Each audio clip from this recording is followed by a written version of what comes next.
tepat tanggal 17 Agustus, di hari Jumat itu, tahun 1945, jam 10 pagi, di Jalan Pegangsaan Timur. Jangan lupakan, nomor 56. Nomor itu penting karena menunjukkan satu tempat tertentu. Kalau cuma jalannya saja, berarti, maaf ya, proklamasi berlangsung di jalan. Nggak ada nomornya. Nomor itu menunjukkan kedudukan tempat. Ini jalan. Jalan apa namanya, Pak?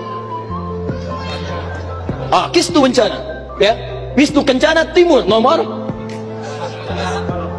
27, Masya Allah. Nomor 27 tempat ini. Kalau cuma Kistu Kencana saja di jalan. Pertanyaan saya, kenapa tidak pernah dijelaskan dalam buku sejarah? Siapa yang punya rumah tempat yang nomor 56 itu? Jalan Pegangsaan Timur, nomor 56. Rumah siapa nomor 56 itu? Ternyata itu rumah seorang pengusaha Muslim keturunan Yaman yang sangat cinta dengan negara kesatuan Republik Indonesia ini.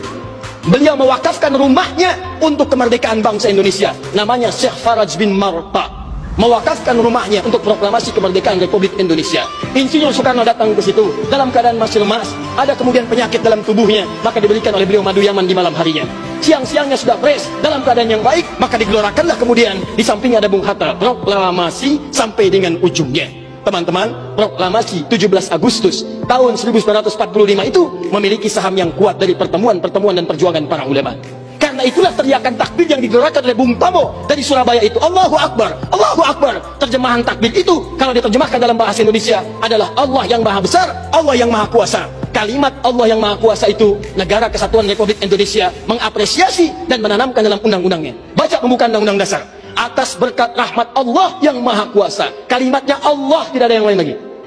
Atas berkat rahmat Allah yang maha kuasa, dan dengan didorongkan oleh keinginan luhur. Jadi keinginan luhur itu diletakkan di akhir setelah Allah yang maha kuasa. Karena dari dulu itu memang punya keinginan luhur, pengen merdeka, tapi belum dapat. Siapa kemudian yang mempercepat keinginan luhur itu? Allah yang maha kuasa.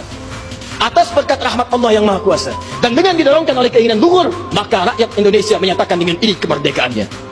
Dari situ kemudian jadikan sebagai sila dari 5 dasar sila ketuhanan itu. Ketuhanan yang Maha Esa, sila yang pertama. Siapa ketuhanan yang Maha Esa itu? Dalam pengertian kita, Esa artinya Ahad. Kul huwallahu ahad. Ditafsirkan kemudian dengan perlindungan dari negara, pasal 29 ayat 1 untuk dasar negaranya. Negara berdasar atas ketuhanan yang Maha Esa. Karena itu kalau di bumi Indonesia ini ada orang-orang yang anti Tuhan, ada orang-orang yang menolak ketuhanan, sesungguhnya dia sedang melanggar undang-undang. Dan pasal 29 ayat 2-nya, negara menjamin kita untuk menerapkan nilai-nilai ketuhanan dalam bentuk ibadah. Perhatikan bacaannya. Negara menjamin kemerdekaan tiap-tiap penduduk untuk memeluk agamanya masing-masing dan beribadah menurut agama dan kepercayaannya itu.